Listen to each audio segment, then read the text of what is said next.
السلام عليكم. عاملين ايه؟ اخباركم ايه؟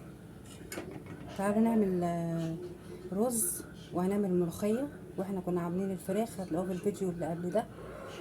فانا ما رضيتش اطول عليكم الفيديو، انا عرفتكم الاول الوراك بتتعمل ازاي وهي تستوي بقى، وبعد كده احطها في الفرن. وده الرز هنعمله بالشعريه والملوخيه اللي انا مفرزاه.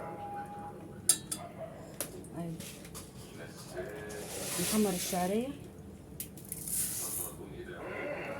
حط يعني كوبايه وشويه كده صغيرين.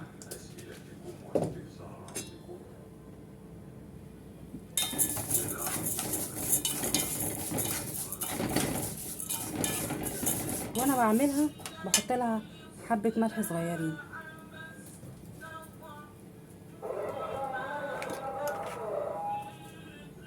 عشان يبقى لونها حلو. شايفين معايا اهو. نوطي عليها عشان هنعمل الملوخيه. خليها بقى ايه تتحمر براحتها. هعمل لكم بقى الملوخيه.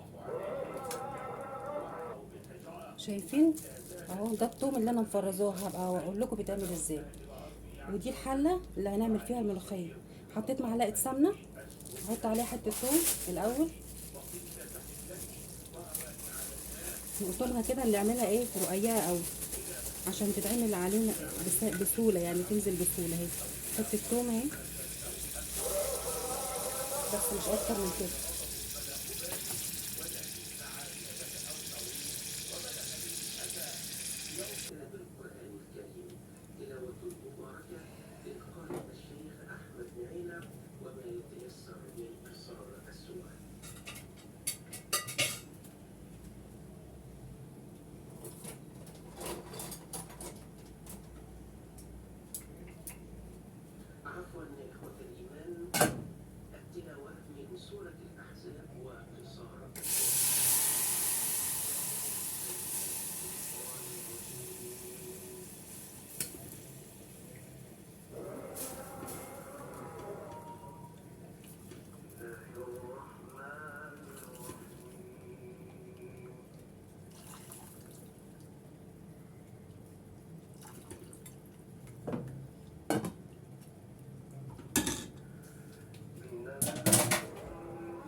شفتوا اهي.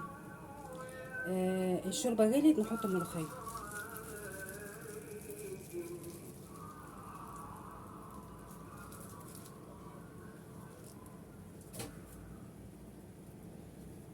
اهي خضرة ازاي، شايفين؟ لو عايزه شوربه نحط لها تاني. وهنا الشعريه تصفر. بنات الصغيرين اللي لسه هيتجوزوا، بقول لكم يعني الملوخيه بتتعمل ازاي، والشعريه بتتحمر تحميرها بيبقى عامل ازاي. اهي الملوخيه، بس هي مش عايزه حاجه.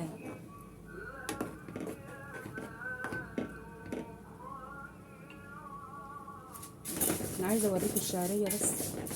هتحمر تبقى عامله ازاي. وبعد كده نحط الرز ونحط ميه مغليه على قد الرز. يعني مثلا حاطه كوبايه كبيره، احط كوبايه ميه وحبه صغيره عشان الشعريه. يعني مثلا ربع كوبايه كمان. الملوخيه بتغلي اهي. هي عايزه شوربه تاني، نحط لها شوربه. اهم حاجه الرز دلوقتي. شايفين؟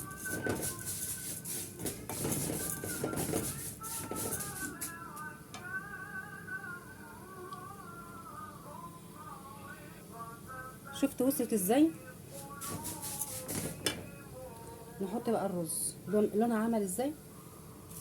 اصفر. نحط الرز ونقلبها بقى.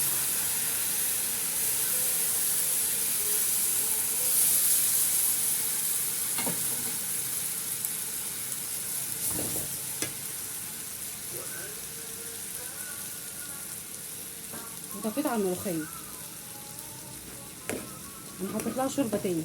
شفت خضرة ازاي؟ وهنا هنقلب الرز. حط بقى ملح ونحط لها الميه.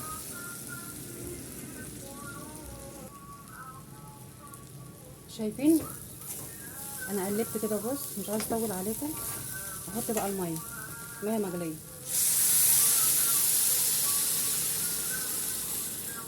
اللي مش عارفين يعايروا الميه بتاعت الرز، قد الرز اللي انتوا هتعملوه والشعريه حطوا يعني مثلا كوبايه رز يبقى كوبايه وربع مثلا على قد الشعريه. زودوا شويه اهو. بص بصوا بيعمل ايه اهو.